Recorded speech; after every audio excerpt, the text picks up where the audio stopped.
Very good morning all of you and very welcome to my channel Drishti IAS-PCS। इस video में हम बात करेंगे बहुत ही इम्पॉर्टेंट एक एडिटोरियल के बारे में, शहरीकरण से उपजते संकट, शहरीकरण का अर्थ, इसके प्रभाव और इसके क्या क्या इफेक्ट होते हैं, इन सब के बारे में हम इस पर चर्चा करेंगे। आपने अगर UP-PCS मेंस का एग्ज़ाम दिया होगा लास्ट ईयर तो आपको पता होगा कि इसी से रिलेटेड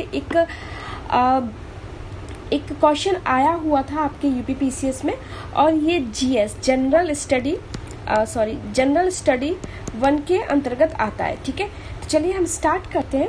देखिए, थोड़ा सा मैं आपको बताऊं तो संयुक्त राष्ट्र की रिपोर्ट के अनुसार वर्तमान में दुनिया की आधी आबादी तो देखो शहरों में रहती है। वर्ष 2050 तक भारत की आधी आबादी महानगरों व शहरों में निवास करने लगेगी। एक दूसरी संस्था ऑक्सफोर्ड इकोनॉमिक्स के अध्ययन के मुताबिक 2019 से लेकर 2035 के बीच सबसे तेजी से बढ़ने वाली शीर्ष 10 शहरों में भारत होंगे, है ना। तो विश्व बैंक की 2015 में एक रिपोर्ट आई थी, उसके अनुसार बताया गया था कि जो भारत की जो अर्थव्यवस्था है या फिर भारत की जो शहरी व्यवस्था है वो हिडन एंड मैसी है। ठीक है, हिडन एंड मैसी का अर्थ क्या है? हिडन एंड मैसी का अर्थ है अघोषित एवं अस्त व्यस्त है। भारत का शहरी विस्तार देश की कुल आबादी का 55.3% है। ठीक है, तो 55.3% जो शहरी विस्तार है वो देश की कुल आबादी का 55.3% ही है। लेकिन जो आधिकारिक जनगणना है उसके हिसाब से बताया जाए तो 31.2% ही आधिकारिक जनगणना में बताया गया, क्योंकि ये जो जनगणना है 2011 की है और ये 2011 का डाटा है। इसलिए अभी जो नई जनगणना होनी थी वो कोरोना के कारण, अभी कोविड-19 के कारण स्थगित कर दी गई है। तो जब नई जनगणना आएगी उस हिसाब से इसका नया डाटा लिया जाएगा। अब सबसे पहले हम बात करते हैं कि शहरीकरण क्या है और इसका तात्पर्य क्या है। शहरीकरण से आप क्या समझते हैं? देखिए, शहरी क्षेत्रों के भौतिक विस्तार, मसलन क्षेत्रफल, जनसंख्या जैसे कारकों का विस्तार ही शहरीकरण कहलाता है। क्या कहलाता है शहरीकरण में? शहरीकरण में चाहिए आपको एरिया और पॉपुलेशन। ठीक है, इन दोनों का विस्तार ही शहरीकरण कहलाता है। शहरीकरण भारत समेत पूरी दुनिया में होने वाला एक वैश्विक परिवर्तन है। संयुक्त राष्ट्र संघ के मुताबिक ग्रामीण क्षेत्रों के लोगों का शहरों में जाकर रहना, वहां काम करना ही शहरीकरण है। ठीक है, न्यू इंडिया, जब हम न्यू इंडिया की बात करते हैं, न्यू इंडिया पहल को आगे बढ़ाने की दिशा में शहरीकरण बुनियादी ढांचों में सुधार के लिए, शहरीकरण के लिए प्रति समग्र दृष्टिकोण अपनाने के लिए अपनाई जा रही एक नई नीति है। ठीक है, जो न्यू इंडिया है। अब हम शहरीकरण के मानक देख लेते हैं। शहरीकरण के मानक क्या क्या है? देखो, शहर किसको बोला जाएगा? तो शहरीकरण के लिए मानक है, सबसे पहला तो यह है कि भारतीय समाज में किसी क्षेत्र को शहरी क्षेत्र माने जाने के लिए आवश्यक यह है कि किसी मानव बस्ती की आबादी 5000 या इससे अधिक व्यक्ति निवास करते हो। तो आप ये बताइए कौन सा ऐसा गांव होगा जिसमें 5000 से कम व्यक्ति निवास करते होंगे? तो एक ये मानक यहाँ पर इन्होंने रखा है। उसके अलावा दूसरा मानक है कि इसमें कम से कम 75% लोग गैर कृषि व्यवसाय में संलग्न होंगे। 75% लोग गैर कृषि व्यवसाय में संलग्न होंगे। जनसंख्या घनत्व, ये इम्पोर्टेंट है यहाँ पर, इससे आप पता लगा सकते हैं कि कौन सा शहरी व्यक्ति है। देखिए, जनसंख्या घनत्व 400 व्यक्ति प्रति वर्ग किलोमीटर से कम नहीं होना चाहिए। इसके अतिरिक्त कुछ अन्य विशेषताएं हैं।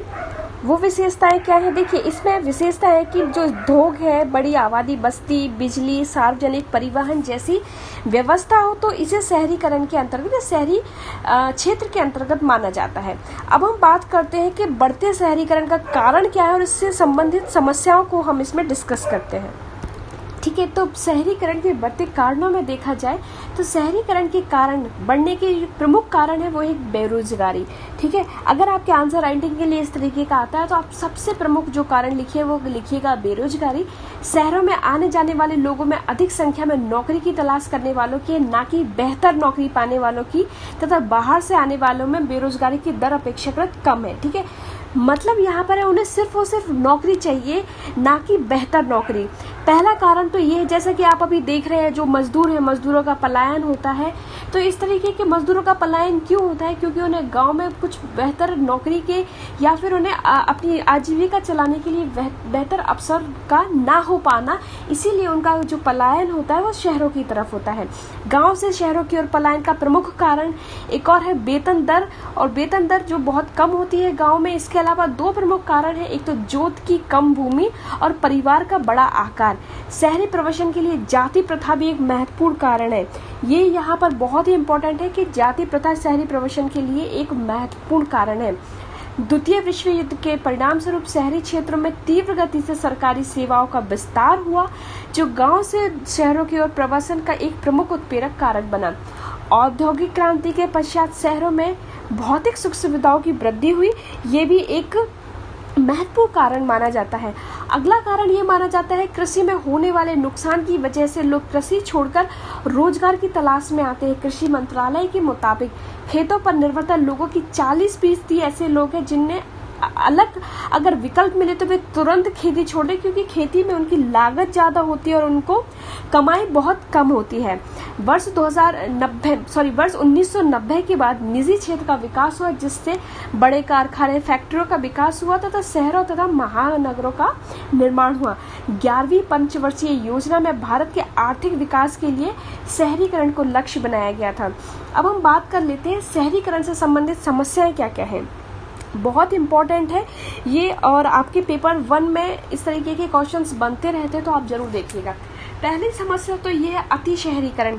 भारत के अधिकांश शहर अति शहरीकरण के शिकार है। इस प्रकार कहा जाता है कि जब शहरी आबादी इतनी बढ़ जाए कि शहर अपने निवासियों को अच्छा जीवन शैली देने में असफल हो जाए, तो वह स्थिति अति शहरीकरण कहलाती है।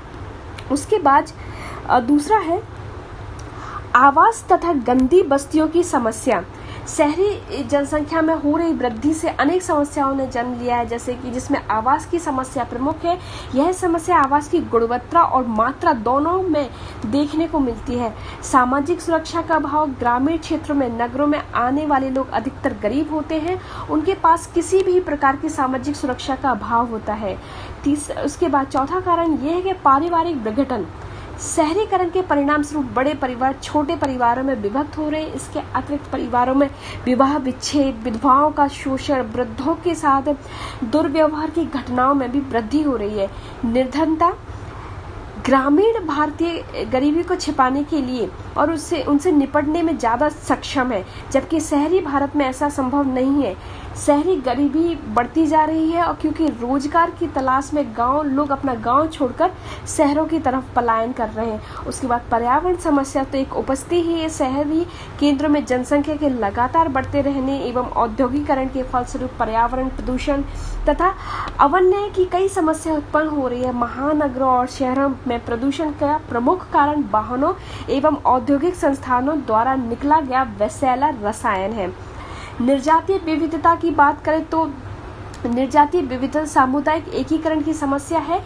शहर की सामाजिक संरचना ऐसी होती है कि लोगों के एकीकृत होने की समस्या सदैव विद्यमान रहती है। उसके बाद आर्थिक असमानता।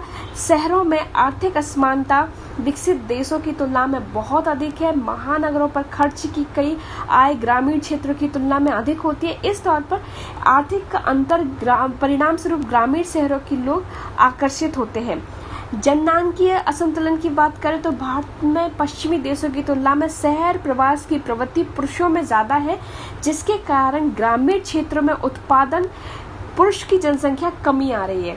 उसके बाद बात करते हैं शहरीकरण का प्रभाव क्या होता है, तो इसके बारे में देख लेते हैं। देखिए, शहरीकरण के बहुत सारे प्रभाव हो सकते हैं। पहला प्रभाव तो देखिए, शहरीकरण की प्रक्रिया के चलते आज जो संयुक्त परिवार है, जो हमने इसमें देखा है ना, इसके दुष्प्रभाव वो भी आप इसमें लिख सकते हैं।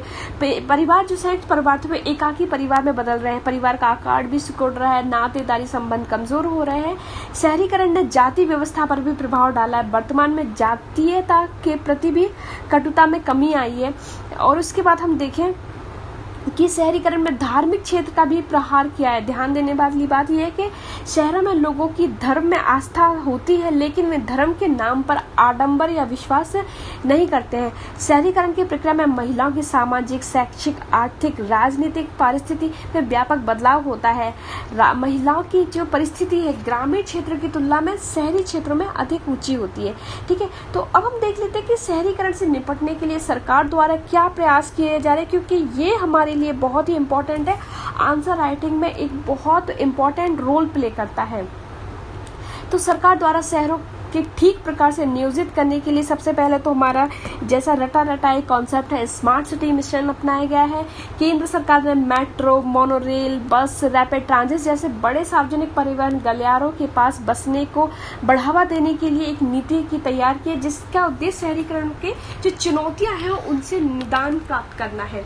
देश के आधे से अधिक लोगों का जीवन खेती पर निर्भर है, इसीलिए यह कल्पना करना बेमानी होगा कि गांव के विकास के बिना देश का विकास किया जा सकता है। ग्रामीण विकास के जरिए ग्रामीण अर्थव्यवस्था के उत्थान के लिए इस बात को स्वीकार किया गया है कि आवास और बुनियादी सुविधाएं आर्थिक विकास के मुख्य वाहक हैं। प्रधानमंत्री आवास योजना शहरी के अंतर्गत अभिनव एवं आधुनिक निर्माण प्रौद्योगिकी के उपयोग में सुविधाएं प्रदान करने के लिए प्रौद्योगिकी सब मिशन भी शुरू किया गया है। जवाहरलाल नेहरू राष्ट्रीय शहरी नवीकरण मिशन के अंतर्गत शहरों का कायाकल्प करने के लिए भी प्रयास किया जा रहा है। कायाकल्प और शहरी रूपांतरण के लिए अटल मिशन यानी अमृत योजना के अंतर्गत शहरों की जो अवसंरचना है उसको भी मजबूत किया जा रहा है। शहरीकरण का महत्व देखें तो शहरीकरण का महत्व भी बहुत ज्यादा है। देखिए, शहरीकरण के विश्व बैंक के आंकड़ों के मुताबिक दुनिया की 54% से अधिक आबादी अब शहरों में निवास करती है। यह आबादी वैश्विक सकल घरेलू उत्पाद में 80% का योगदान करती है, 2/3 वैश्विक ऊर्जा का उपभोग करती है। ठीक है, और इसके साथ ही 70% ग्रीन हाउस गैसों के उत्सर्जन के लिए भी जिम्मेदार है शहरी जो व्यवस्था है। उसके बाद शहरीकरण के कारण आर्थिक गतिविधियों को बढ़ावा मिलता है। शहरीकरण और शिक्षा के विकास के कारण जाति प्रथा जैसी व्यवस्थाएं अब जो है वो ध्वस्त हो रही हैं। प्रति व्यक्ति आय में बढ़ोतरी चलते लोगों का जो रहन सहन का स्तर है, जीवन स्तर है, वो भी बेहतर हो रहा है। उत्पादकता को बढ़ावा और विशेष रूप से मैन्युफैक्चरिंग और सेवाओं में रोजगार को बहुत सुअवसर मिल रहा है। उसके बाद हम आगे की राह देखें तो देखिए, शहरी क्षेत्रों का सतत संतुलित समेकित विकास सरकार की मुख्य प्राथमिकता एवं शहरी विकास का एक केंद्रीय विषय है।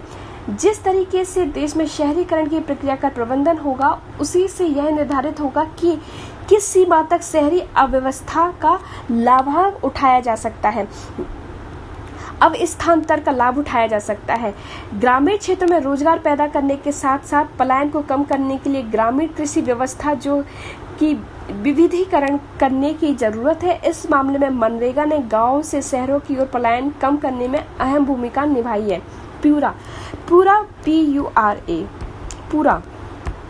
पूरा और श्यामा प्रसाद मुखर्जी रर्मन मिशन जैसे कार्यक्रम के जरिए ग्रामीण क्षेत्रों में बुनियादी सुविधाओं का विकास पर जोर दिया जा रहा है। पर्यावरण रूप से धारणीय शहरी विकास में बेहतर प्रबंधन, ग्रीन पैचेज का विकास, आर्द्र भूमि उचित अपशिष्ट प्रबंधन करने का भी प्रयास इसमें किया जाना चाहिए। तो इस वीडियो में इतना ही, मिलते हैं नेक्स्ट वीडियो में। Till then thank you and thanks for watching.